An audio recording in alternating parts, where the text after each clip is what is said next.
If you're looking for more horror outside of the mainstream, look no further than Unsung Horrors, a podcast about underseen horror movies. I'm Lance. And I'm Erica. Every other week, we'll cover a horror movie with fewer than 1,000 views on Letterboxd. We'll even give you double feature recommendations to pair with the movies we discuss. From gothic to shot on video, from slashers to comedies, from giallo to J-horror, we'll cover all the subgenres. So join us as we unearth these hidden gems of horror.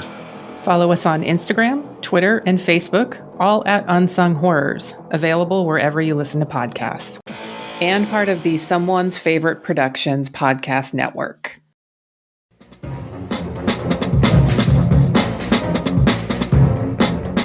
Hello, this is Aaron West. I am the author of the A24 New Wave.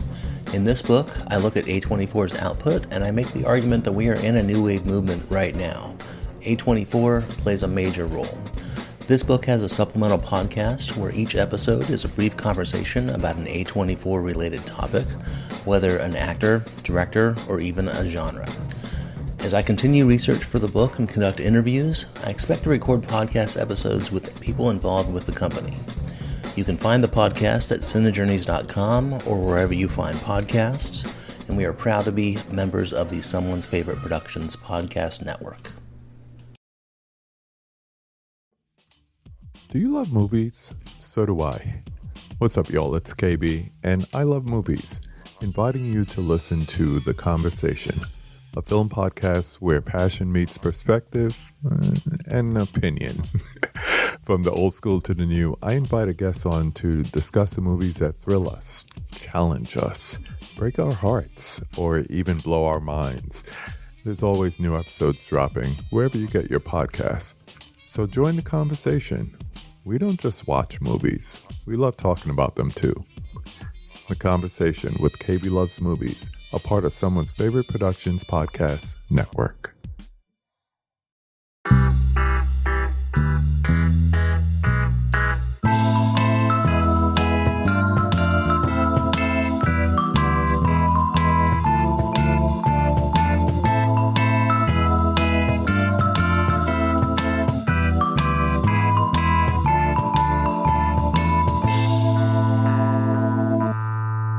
Welcome to The Shabby Detective, yet another Columbo podcast. I'm your host, Mike White. Joining me is Mr. Chris Dashew. You know, Nashville and Carnegie Hall don't mix. Also along for the ride this week, our very first special guest, it is Mr. Richard Hatem. Would you like some of my raisins? Right, what was up with that? He comes prepared. He's like a Boy Scout. They're probably very warm.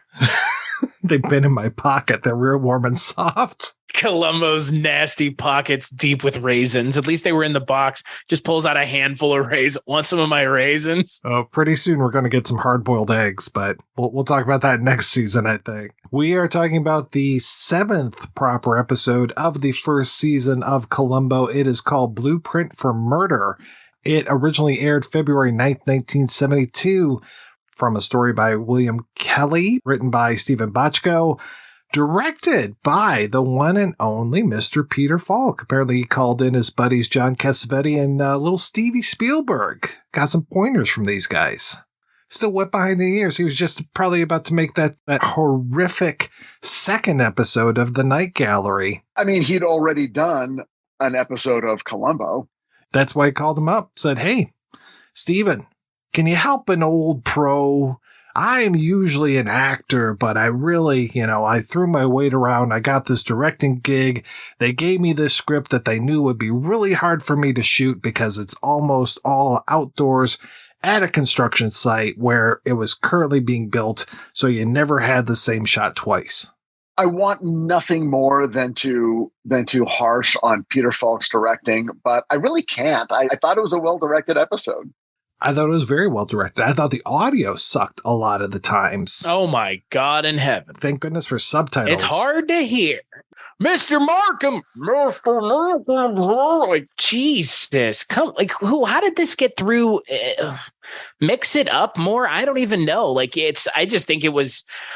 Look, the setting of where this episode was set is really unique, but I do not think it added to the ease of the quality of the audio just based on them filming in a fucking basin, essentially. For the uneducated listener, let's give them the rundown. Shall I? You guys want to? Please Go ahead, Richard. You're taking the reins. I love it. There's an architect played by Patrick O'Neill. Thank you. And we see him in conflict with Forrest Tucker, who has quite a reputation in Hollywood for having the biggest one, second only to Milton Berle. You know how I like to talk about this stuff. I wondered how many minutes into this broadcast we would be before Forrest Tucker's massive organ came out. By that, I mean his harmonica. Forrest Tucker is murdered by an architect. So these are both a big architect developer kind of guys. And Columbo comes in to investigate. So as Chris was alluding to, much of the episode takes place sort of at the foundational construction site, the big pit in the ground of a high rise in Los Angeles. And we're down there with the hard hat guys and the dust being kicked up by the big, earth movers and stuff like that. And then the question is, will Columbo be able to prove that this guy did murder someone? Because for much of the story, there is no body. It's just the presumption is that either disappeared or met with foul play.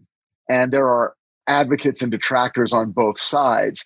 And it actually takes a little while. Frankly, it takes to the very end when Columbo finally figures out a way, as he always does, to make the bad guy tip his hand. It's a pretty clever twist. We'll get to it when we get to it. But anyway, we're in the world of big skyscraper construction. That's sort of the visual theme of the episode. It's very cool.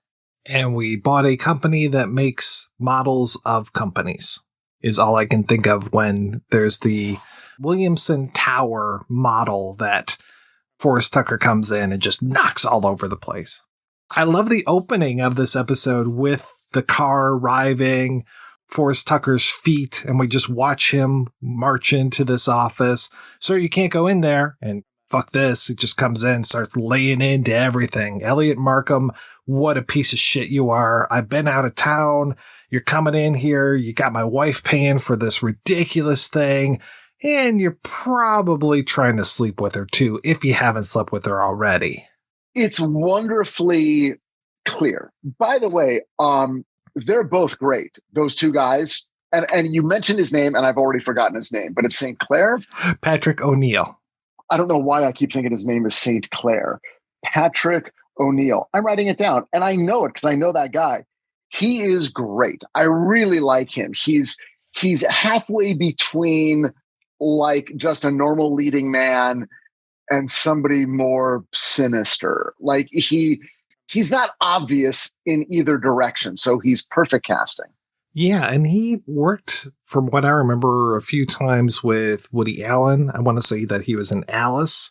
And then I think I mostly know him from a movie that you probably talked about, Chris, Under Siege. I was about to say he's in Under Siege. He's in the original Under Siege. The original one, Richard, not the one that you wrote. Richard Hatem and Matt Reeves is Under Siege too. I've never seen Under Siege, so I wouldn't know. Patrick O'Neill's great in this, right? I like him. He's almost presaging the type of villain that Patrick McGowan will play in the next season. This very erudite. I know he's not British, but it feels like he's almost European or something. This whole like thing. George Hamilton. Oh yeah, but he's very, very into his classical music, and just he's much more cultured than everyone else, especially this hillbilly who's got all this money that I should really have because I'm such a brilliant architect. Well, and he has a really interesting sort of speech pattern. He sort of talks very fast and very low. He sort of talks like this, and the words kind of run together. And it's not oratorical at all. It's disarming in its almost casualness, which I thought was interesting because, you say the thing about being British. I look at his face and I'm like, I'm expecting a British accent out of this guy. And instead, we don't get that at all. So when he was on screen, I was riveted to what he was doing, interested in everything he did. He did a great job. I'm just waiting to hear how much he hated Peter Falk. As far as I know, they got along. This was a very stressful time for Falk doing this directing and acting. And depends on what source you read. Some people say that Falk was like, no, I didn't give that great of a performance because I was too busy acting. And then other sources will say, oh yeah, I felt very liberated and I was able to do a great job acting as well as directing. So just your mileage may vary as far as what your sources say he was up to with this. But yeah, I thought that he handled it very well. I can't even call it a complaint. I just wish there was more Forrest Tucker, but he looms large over this whole episode because he does have such a big personality, and he just comes in and is just a whole cowboy hat and all this kind of stuff. And I love that the hat plays a role later on in the episode. His whole thing with the country music obviously plays a major part of this. So you feel that his presence is throughout this episode, even though he's missing, quote unquote, before 12 minutes are even over with in the episode. This was a very early appearance by Columbo compared to some of the other episodes that we've seen. And Columbo coming to the dig site and this dedication and stuff, it's a little odd because this is a missing persons case at this point. It isn't a murder. Right. But he's called in because Mrs. Williamson. Yeah. Oh, my Lord in heaven. What a wig, huh? What a wig, right? She's awesome. Yeah, Janice Page is great, but what a wig on her. My God, like it had a mind of its own. Especially when she had the pigtails in. Yeah, it's like, what is going on? But it is weird because he's almost at the beginning playing the role of a private investigator. Because I don't know if you can just go get a lieutenant at the LAPD to personally investigate a case because you are convinced that there's foul play, even though there's so many clues early on that suggest, look, he might just be out on his own. His car was found at the airport. He is very, very wealthy. He travels the world. He was in Europe. Oh, I love that. I love the fact that in 1972, he had just arrived back from Europe. He'd been there for 2 months. There was no way anyone could get in touch with him. Right. It's amazing. This episode couldn't exist in 2022. It's like the whole premise exists because no cell phones, no way of easily nailing somebody down. Also, his car's at the airport. Well, when he had to have bought a ticket, well, he might have flown under a different name. What? Yeah, like that, right? I'm pretty sure when Brad Pitt goes to the airport, Brad Pitt's at the airport. He doesn't have a choice, even if he wanted to. Exactly. Though I know you can change your name up a little bit. I had actually somebody that we're talking about before we got on the air, a friend of mine, Robbie Thompson. He has to go by Robert Thompson when he goes to the airport because there's a Robbie Thompson that's on the no-fly list. So So what they told him was I'll just use Robert next time. No problems now. Let this be a lesson to you, terrorists. All you have to do is change your name just a little bit. Well, there you go. Bobby Bin Laden. I couldn't fly under any other name. You could. Nobody. None of us could. Especially not internationally. Could you then? Oh, God, Chris. You could get on an airplane. You could be flying. You know that whole thing with you get on the Zeppelin in World War II and Indiana Jones comes up to you and asks you for your tickets. That stuff would happen on airplanes. I was watching movies and people would get on an airplane and then be one ticket, please. And they would pay for the ticket on the flight. I never experienced that. Mike, I don't know. You and I are a little bit closer in age. I'm older than you, but I know that up into the 80s and early 90s, I have clear memories of just arriving at the airport 10 minutes before my flight was going to take off. And you just ran in. I mean, there were plenty of sitcom 90s movies that had people running to the gate. How many movies and sitcoms have we watched where you go up to the ticket counter and buy the ticket right there? How much is it for a ticket to Utah? You literally, or romantic comedies or other movies where, remember in the 90s, it was I don't know if I saw this in a movie or if I wrote it in a spec, but it was like this game where people would take a dollar bill out of their pocket or a bill of some sort and look at the last digits in the serial number. And then whatever flight that was, that's where they had to go. And then they would just walk, then just go, oh, that's the flight I'm taking. And 5 minutes later, they're on an airplane flying. It just no big deal at all. It was like getting into a cab. I'm not surprised you could travel under a fake name. Just blasé they are about it. He could just have traveled. I was like, fuck, no, he couldn't have. I mean, how hot is that? Like, I was thinking, so they can't check any sort of passenger manifest whatsoever they probably couldn't. They could probably look across some of them and be like, is there a name that sounds like Bo Williamson? I've heard people say recently in political discussions, it's like one guy put something in the heel of his shoe once, it didn't work, and now literally 10,000 people a day for years are taking their fucking shoes off. But no matter how many thousands of people are killed by guns, we can't inconvenience the gun owners. Can't ask anything of them.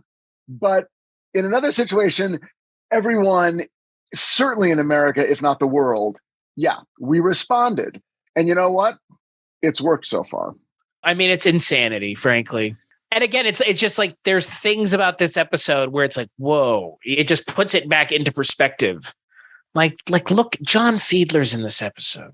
Oh, boy. Yes. I didn't even mention that. I was like, why is he even here?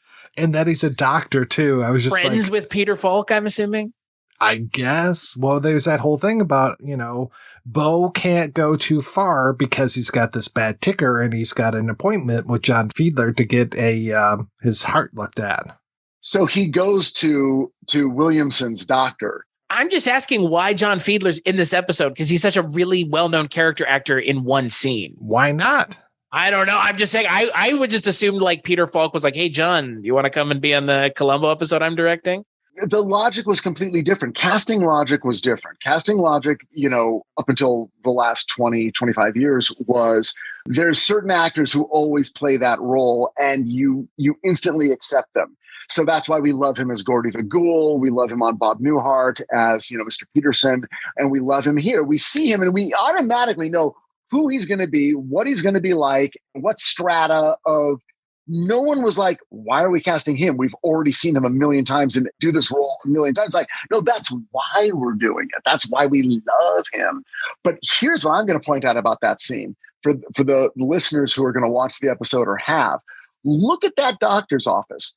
It's just a bunch of equipment against two giant dark paneled walls. I guarantee they shot that in a corner of architect's office. And they're just like, look, we need to shoot this somewhere. Clear out the desk and a couple of those globes and stuff, and just put in a table and some medical looking stuff. I have never seen a doctor's office that has just looked like a little bit of shit in a giant 40-foot tall paneled. It's insane. It's cheap, but it works. I know that it's cheap because I sort of know what they did. But it doesn't look cheap. It actually looks like the rest of the show, which is, and a little bit of Columbo I've seen. I haven't seen the last 6 probably that you guys have gone through. I've seen the TV movies. I think one of the reasons people like watching them and like watching them still is the production value.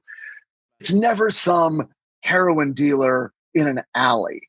It's always people at the top of a very long elevator ride in carpeted offices with statues and wet bars. Who doesn't want to see that, Normally we are watching some rich asshole take a fall that he deserves.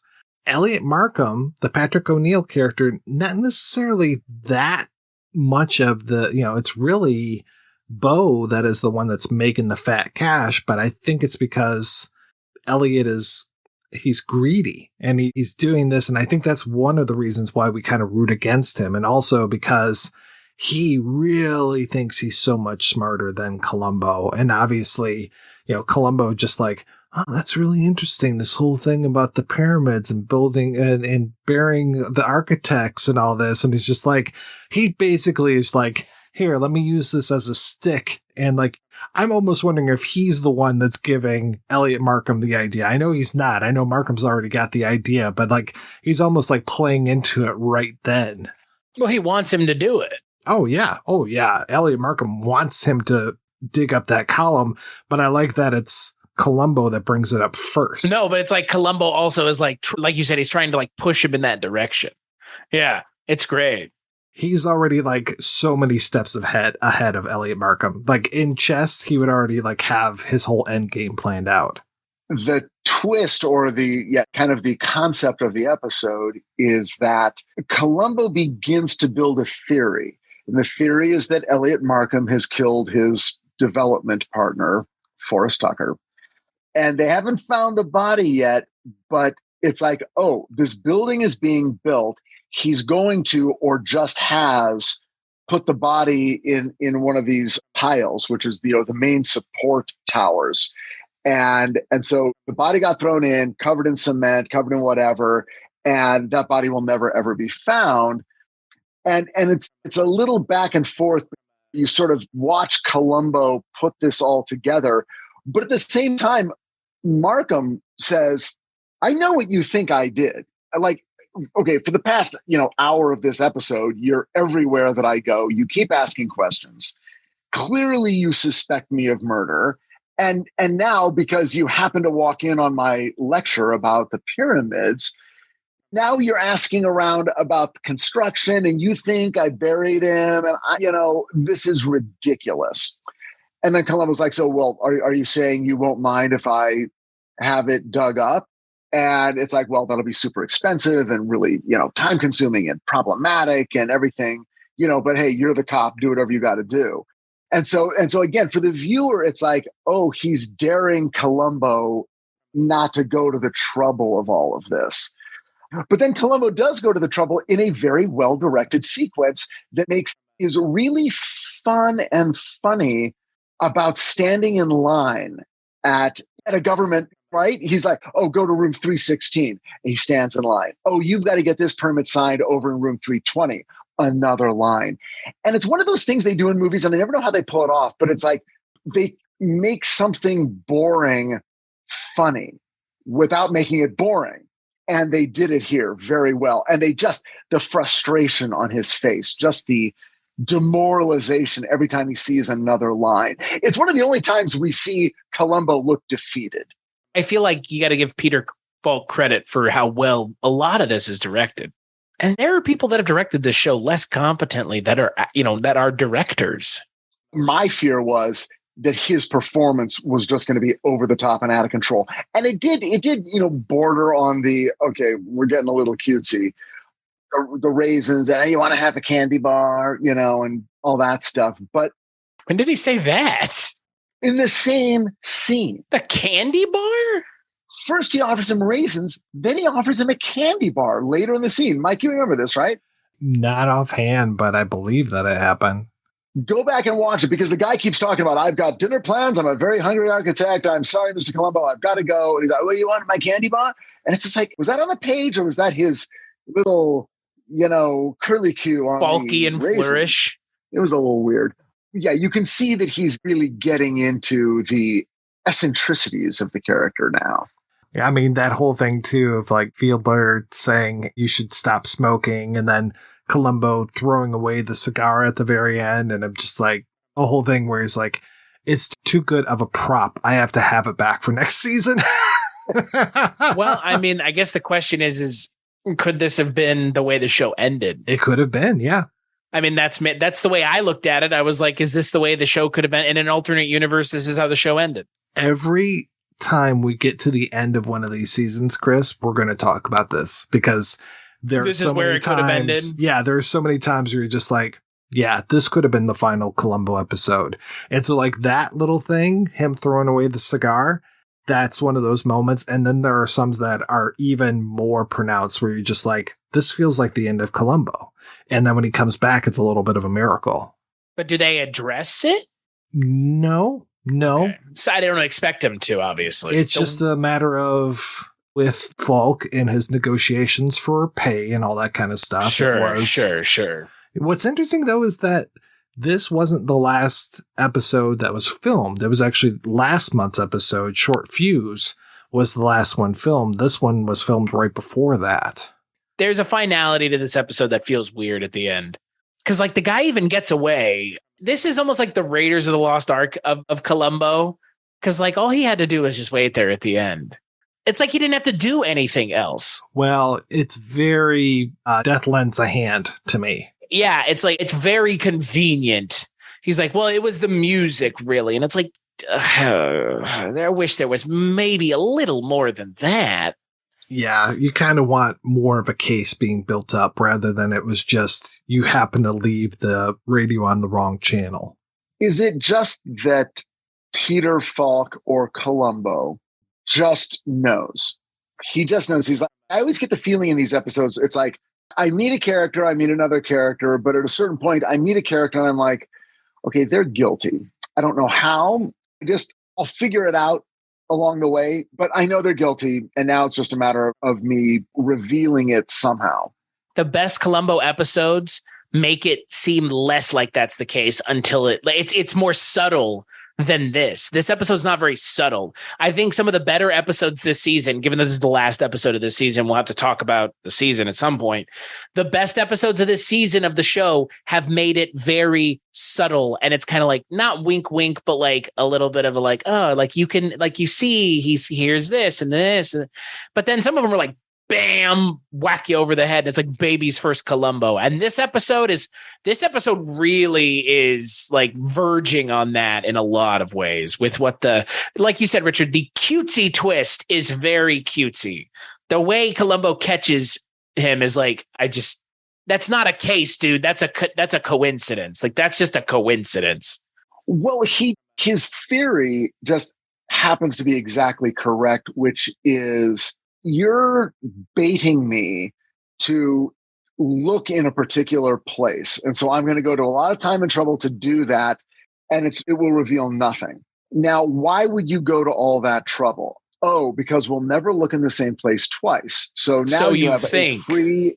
So you think, so now you've got a free and clear place. Now, frankly, all they had to do was follow him and they could have made the arrest at the place where he went and retrieved the body. But that's what I thought they were going to do. No, but instead it needs the thematic unity of, you have proven my theory by coming back to the spot where we thought you were going to bury it, only now you're burying him now, thereby proving the theory in a more visually thematic and conclusive way. So, okay, great, fine. But boy, I mean, I guess Columbo just gets to tell the LAPD, all right, guys, here's what we're doing. We're going very expensive wild goose chase. It's only going to cost taxpayers, about $100,000 based on my hunch. Instead of just following this dude, or even just searching, or even if we think he murdered someone, just search his home and the places he goes. And the places he owns? Like his fucking stables?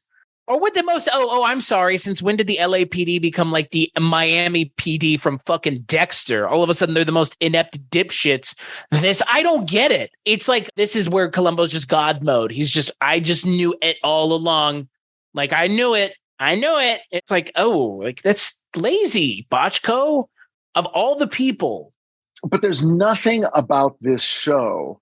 Like, this show does not hang its hat on police procedural in any sort of real, it's not Adam 12. Let's put it that way. Okay.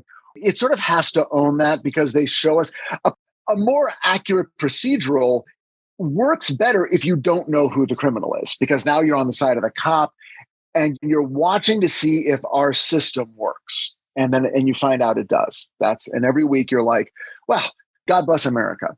This show, by not doing that, makes it all about character. It's like, okay, well, we're going to tell you who did it. So the only enjoyment you could possibly get out of this show is watching whoever we cast as the lead, and he better be fucking charismatic because we already know the end of the story. So all we're watching is him figure it out and catch him.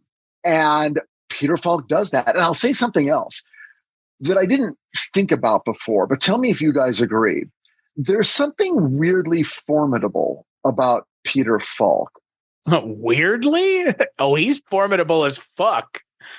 It's his eyes. It's the look. It's his just stare. He stares through you. He doesn't look at you. He stares through you. Are you making a remark about his false eye? No, I'm making a remark about the way he looks at everybody in the show. He looks through them. The glass eye. We're like 12 episodes into this show. Ain't nobody gonna be making up glass eye jokes.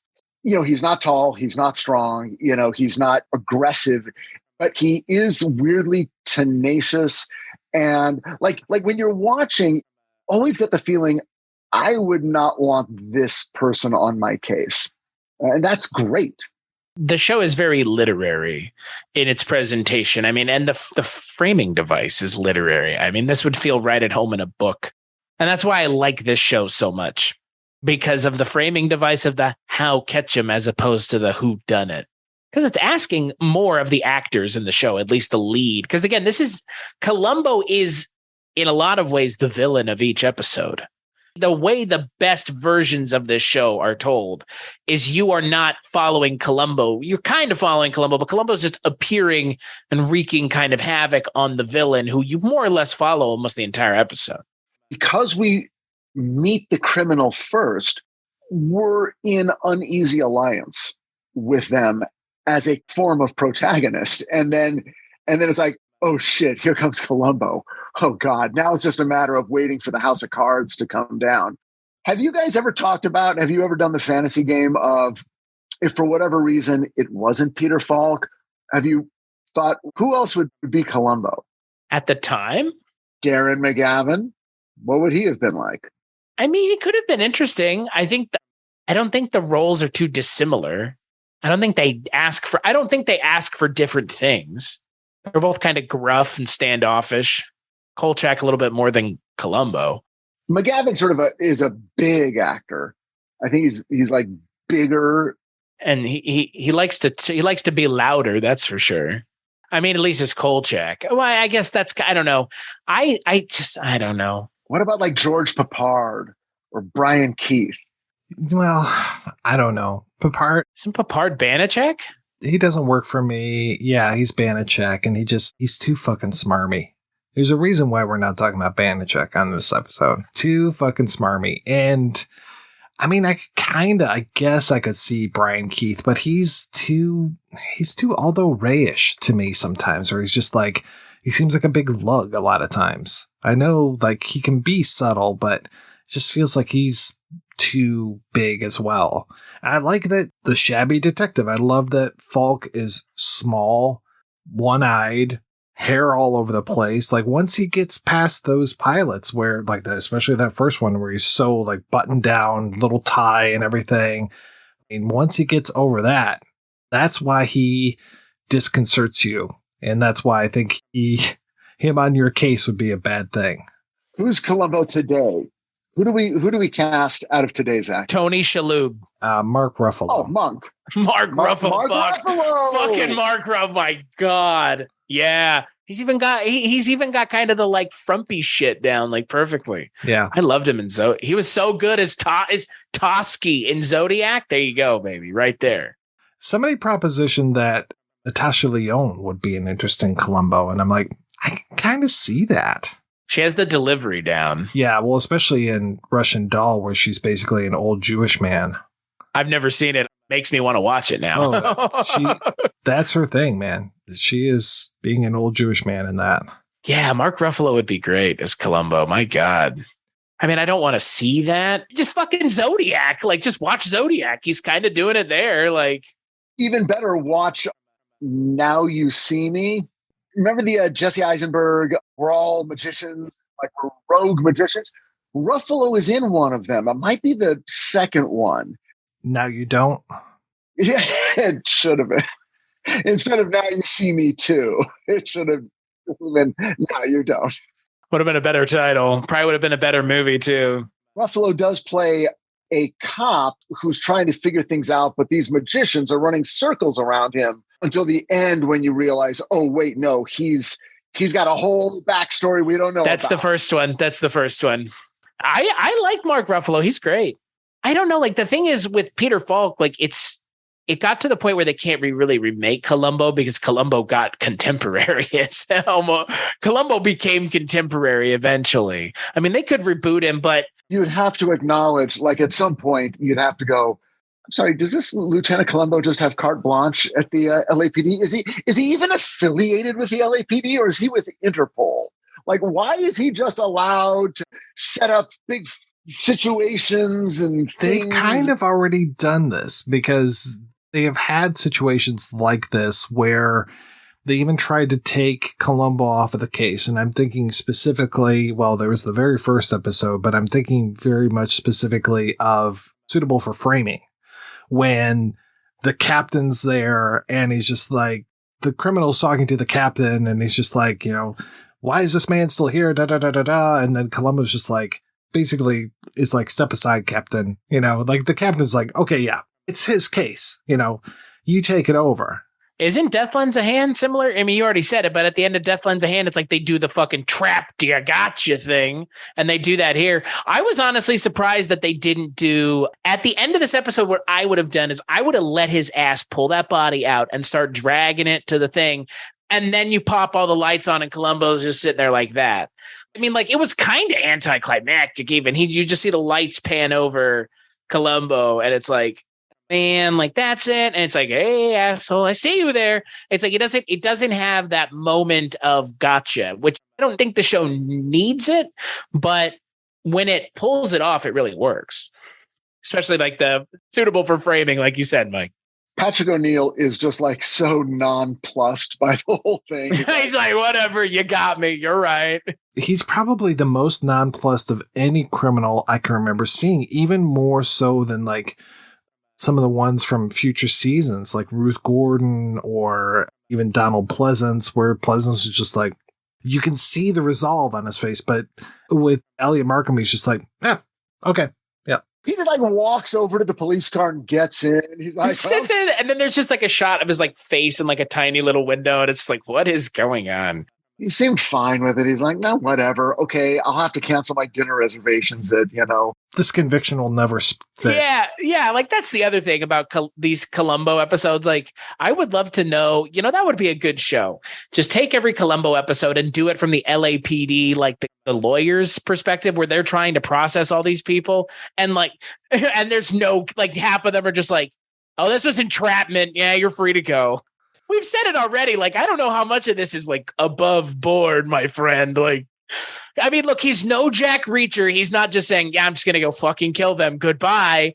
But I mean, a Columbo, there is a level of carte blanche to the Columbo character that is shared with more contemporary, quote, detectives, unquote.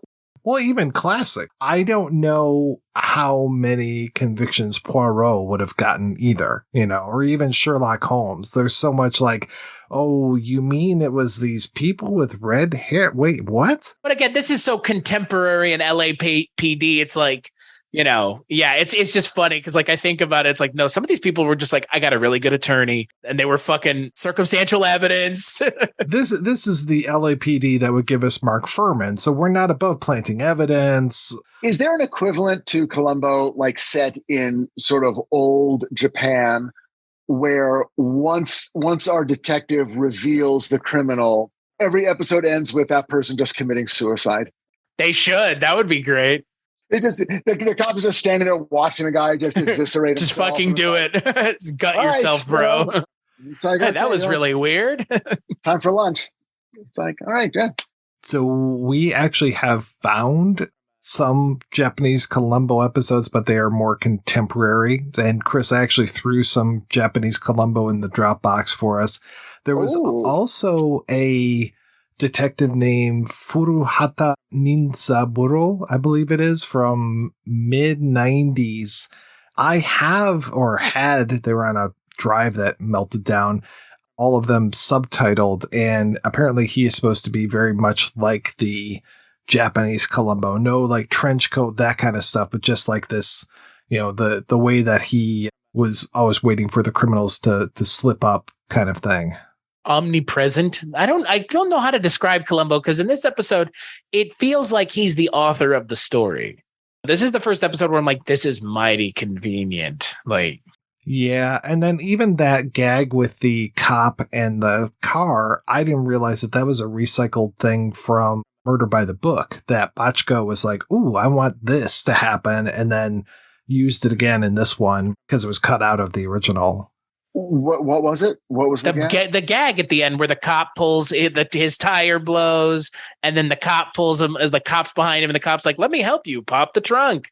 Man, that felt weird because, yeah, it didn't work. It felt like it was out of a different episode almost. It felt like it should have been at the beginning of the episode. When he went to hide the body? Yeah, well, we never see him murder anybody, which is also weird. But the weird thing about that scene, which I thought was executed fine. I mean, it's like placed weird. Think about what it does to the audience. It creates all this tension. You're afraid he's going to get caught. Like, again, suddenly we're in his point of view. And I think in a weird way, we're like, no, he's got to get caught by Columbo. Don't catch him now. We got to wait a minute so Columbo can catch him. I mean, to be fair, yeah. I honestly, I didn't know how this episode was going to end. I assumed it would end back at the dig site. And I was like, is this going to end with him getting caught by a cop? Like, this is fucking strange. Suddenly he pulls out a gun and shoots the cop. It's like, wow, this Columbo just got really dark. That's what I was waiting for. I was expecting him to follow him, and when he was putting the body in the trunk of the car, because there's a shot where you can kind of see the front of the car. I was expecting him to close it, and Columbo would just be standing there like, meh. Well, yeah, they make such a big deal of that stupid horse and stuff. I was just like, does this have anything to do with anything? And then finally it's like, oh, he was keeping the body at the horse ranch. Oh, okay. The notion that he would kill that motorcycle cop, it's the 11th hour. I'll throw both bodies into the pit. I think that was the tension of the scene, because I'm like, I don't see any other way out of this. This guy's gone too far, and he's too big an asshole to just lose to a motorcycle cop. Like, when he loses to Columbo, it's almost like, all right, game knows game. I'll give you this one, Columbo, but this one only.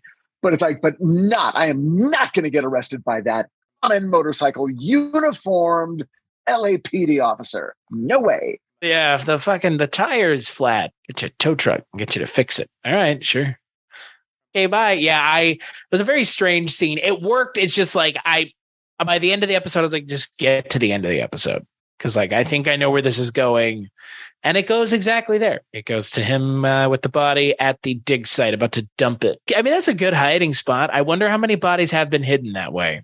If the mob traditionally operated in construction and invested in construction, as we feel or know that they have, also garbage collection, you're like, well, landfills and construction sites. Yeah, well, I think they've done a bunch of stuff with Hoffa's body, looking for it in buildings with the concrete echolocation stuff. So hey, if you believe that Netflix movie.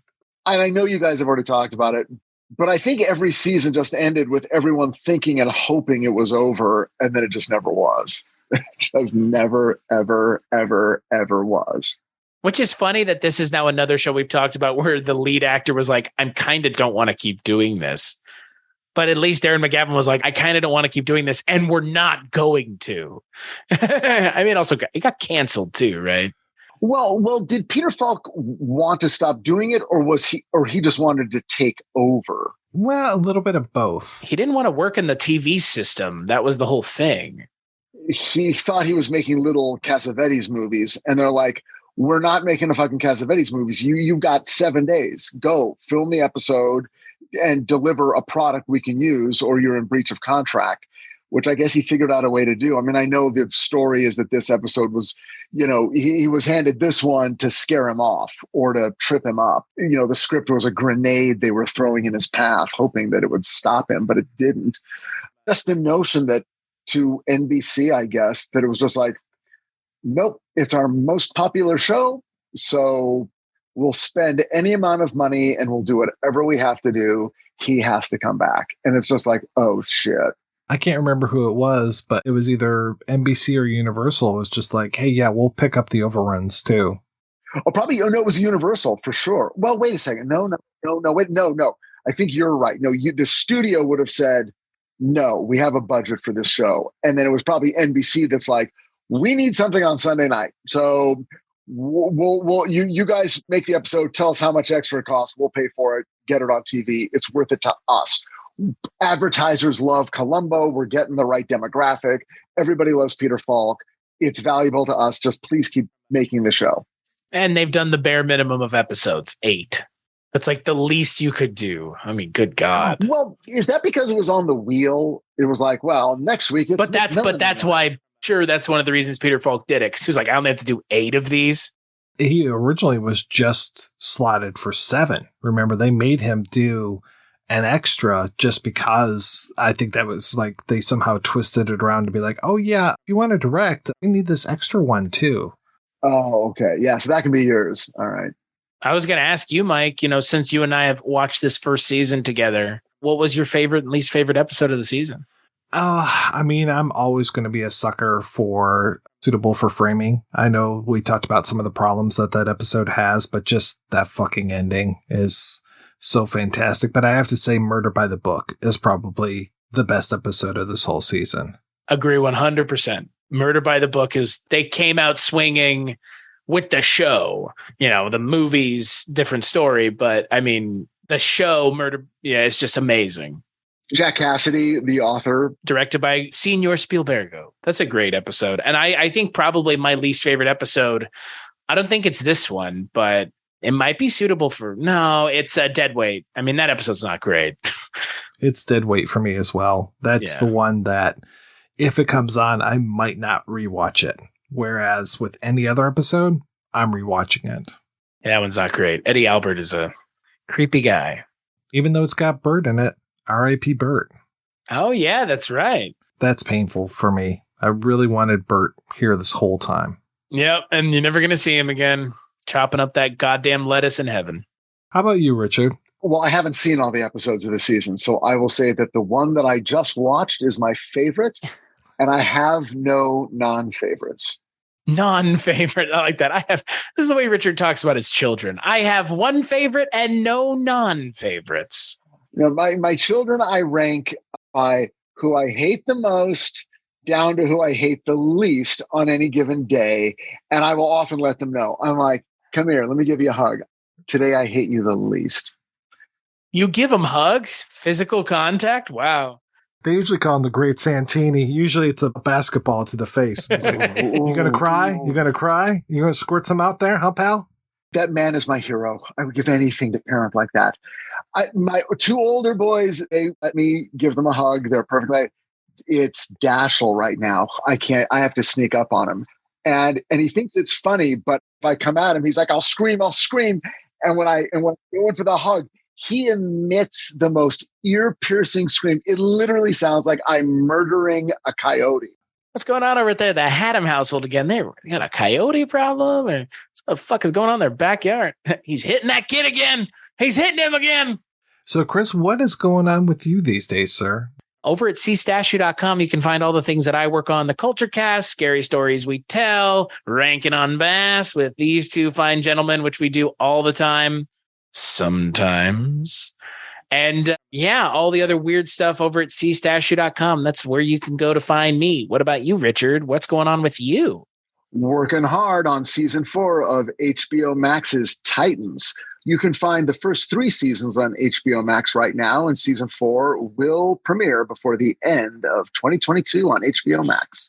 As for me, you can always find me over at the Projection Booth, where we've got links to The Life and Times of Captain Barney Miller, Dreams for Sale podcast that Chris and I and Father Malone do. Eventually, I'll put up some links to Midnight Viewing, which is the Night Gallery podcast that we do. So all kinds of good stuff over there. We will be back next month, where we will be kicking off season 2 of Columbo with the episode Etude in Black, directed by Coach from Cheers and starring the one and only John Cassavetes, Peter Falk's good friend. So we get to see how that happens. You are in for a treat, ladies and gentlemen, and we will see you then. Please rate and review the show wherever you get it. Thanks so much to John Walker for our opening theme song and Colin Gallagher for our closing theme song. And we'll see you next month.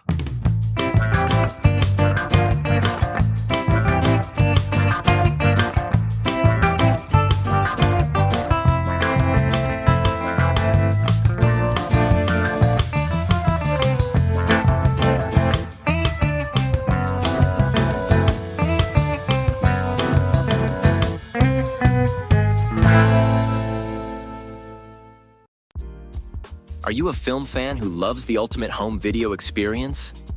Look no further than The Disconnected. Your host, Ryan Verrill, is your go-to source for the latest and most accurate information on home video releases, exclusive interviews with industry insiders and filmmakers, and has established a thriving community where every film and physical media enthusiast feels welcome. From hidden gems to blockbuster hits, The Disconnected brings you insider knowledge and a welcoming space to share your love of cinema. Watch every Thursday night at 9:30 Eastern, 6:30 Pacific for the live announcements show and follow The Disconnected on social media to stay updated. Subscribe to The Disconnected on YouTube or on the podcast provider of your choice and dive into a world where every movie night is an adventure. Have you ever wanted to dive deeper into the horror movies you love? Beyond the Blood is a horror podcast for fans who want more than just surface-level screams. We do deep dives into the movies that shaped us, digging into director commentaries, behind-the-scenes stories, deleted scenes, and the special features that most people skip. Each episode is a love letter to the genre. We break down how these films were made, the creative risks that paid off or didn't, and the lasting impact they've had on the genre as a whole. From 70s slashers to modern nightmares, we celebrate the craft, chaos, and characters that keep us coming back. If you're the kind of fan who rewatches movies with the commentary on, or you simply grew up in the video store horror aisle, the Beyond the Blood podcast was made for you. New episodes every single week. Subscribe, and let's dig deep. Welcome to the Beyond the Blood podcast.